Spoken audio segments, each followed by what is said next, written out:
Bien, lo anunciábamos en el bloque anterior. Bienvenida, Nadia. ¿Cómo estamos? Bien, muy bien, muchas gracias. Tanto tiempo, ¿no? Sí, bastante. Y estamos acá de vuelta para tratar temas internacionales muy importantes, interesantes. En las últimas horas se ha convulsionado la comunidad internacional por el pedido a la Corte Penal Internacional de la detención del primer ministro Benjamín Netanyahu de Israel y también de los líderes de Hamás. ¿Cómo es esto? ¿Cómo es esto? Bueno, para entender un poco, la Corte Penal Internacional es uno de los organismos internacionales que puede impartir justicia. Pero lo más importante de entender, para saber por qué tiene intervención la Corte Penal Internacional en este caso específico y por qué el fiscal de la Corte Penal Internacional hizo el pedido de detención preventiva tanto del primer ministro de Israel como del ministro de Seguridad y también de los tres líderes principales de Hamás, bueno, uno tiene que entender que la Corte Penal Internacional juzga a individuos y no a estados. Es por eso que en este caso se ha hablado de estos líderes internacionales y no del Estado de Palestina o del Estado de Israel, aunque la respuesta puede ser gubernamental. ¿Por qué digo esto? Porque, bueno, si bien Netanyahu tuvo una rápida respuesta desde el gobierno de Israel, el pedido de detención cae sobre la persona más allá del lugar que esté ocupando hoy actualmente. Pero se limita mucho el área de trabajo de la Corte Penal Internacional porque no tiene jurisdicción sobre cualquier tipo de delito.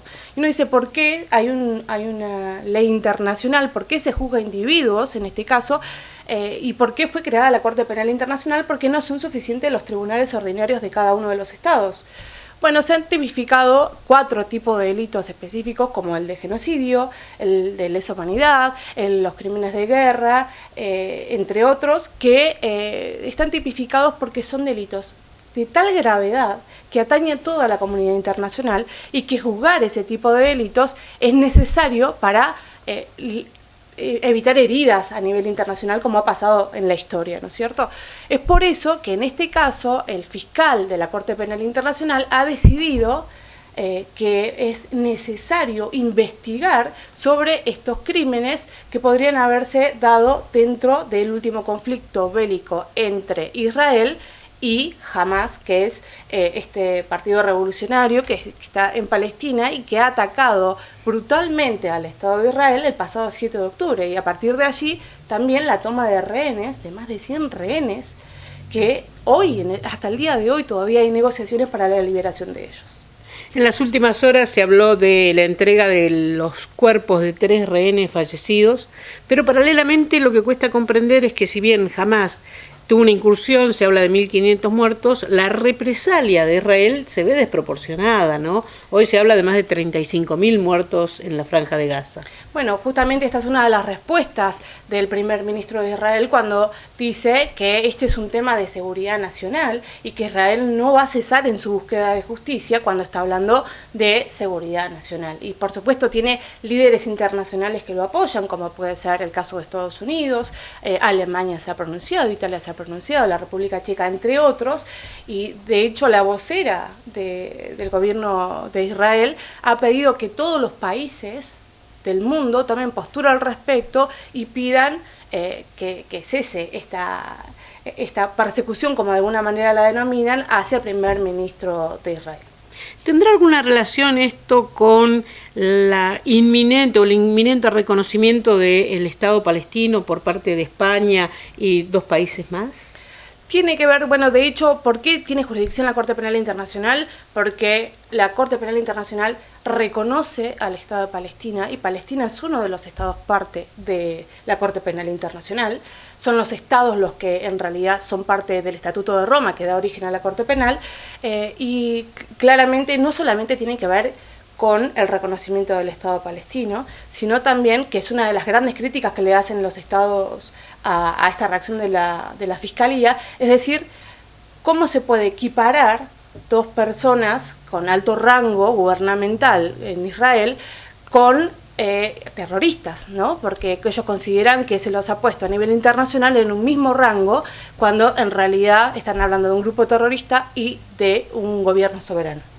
La última pregunta, Nadia, ¿qué pasa en el resto del mundo? ¿Puede Netanyahu viajar a distintos países? ¿Qué pasa con Argentina y con Chile en particular? Bueno, esa es una pregunta muy particular, tiene que ver con cuál es realmente la trascendencia que tiene esta intervención de la Corte Penal Internacional. ¿Es posible que la Corte Penal detenga a Netanyahu en este caso o al primer ministro de Seguridad de Israel? Bueno, en realidad no tiene capacidad el tribunal de resolver la detención del primer ministro o de el ministro de Seguridad. Lo que sí puede hacer en este caso es librar la detención, hacer un pedido de detención si es que así los jueces de la Corte Penal Internacional creen que hay suficiente material como para seguir investigando este caso y apoyan el pedido del fiscal para que Netanyahu, si se trasladara, porque Israel no es un Estado parte de la Corte Penal Internacional, del Estatuto de Roma, si llegara a trasladarse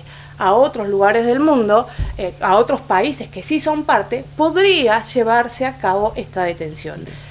Chile no es parte del Estatuto de Roma, por lo que un ejemplo claro podría ser que Netanyahu se traslade a Chile sin ningún inconveniente, pero ¿qué pasaría si viniera a la Argentina? Buena pregunta. En este caso, Argentina sí es parte del Estatuto de Roma y de la Corte Penal Internacional, pero en las últimas horas, y por voz de la misma ministra de Relaciones Exteriores argentina, se ha conocido la postura de Argentina, que tiene que ver más con una cuestión política que con una cuestión gubernamental.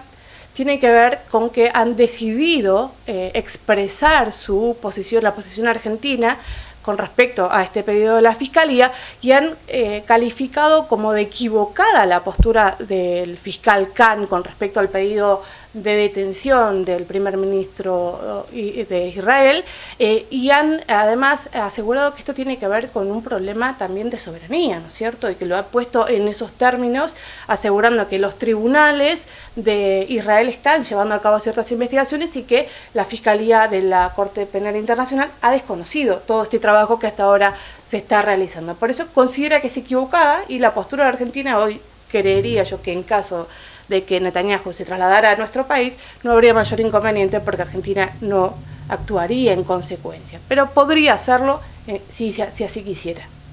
Muy bien, qué interesante. Vamos a convocar a Nadia para que vuelva. Tenemos tantos temas. Otro día podemos preguntarle sobre la posición de Argentina con respecto a Irán, que este es un tema crítico. Especialmente en estas horas que se ha conocido la muerte del primer representante del país, del presidente de Irán. Sí. Y bueno, también tenemos Rusia y Ucrania, otro conflicto y otro pedido también de la Corte Penal Internacional sobre Putin. Al respecto, porque si hablamos antecedentes de lo que recién estábamos hablando de la Corte Penal Internacional, Putin, el líder de Rusia, tiene actualmente una orden de detención respecto a un caso específico que era el traslado de niños ucranianos hacia Rusia y hay un pedido de detención internacional sobre él. Hubo un caso de un encuentro internacional que se iba a realizar en Sudáfrica. Putin debía participar de ese encuentro. Sudáfrica es parte de la Corte Penal Internacional y es entonces que se podría llegar a generar un conflicto internacional si Putin se trasladaba y era posible o plausible de ser detenido. Entonces se llegó a un acuerdo para no llegar a una escalada del conflicto y Putin no viajó hacia Sudáfrica. Finalmente lo que hizo fue participar de forma virtual y se evitó esta escalada internacional del conflicto y además también pone en materia de análisis quién se animaría a detener o qué país del mundo se animaría a detener a una persona como Putin o a una persona como Netanyahu, ¿no? Claro. Muy bien, bárbaro, un tema interesantísimo. Nadia, te esperamos en breve. Sí, vamos a seguir analizando temas internacionales, por lo menos a mí me apasionan. Muchísimas gracias, nosotros vamos a la pausa, enseguida volvemos.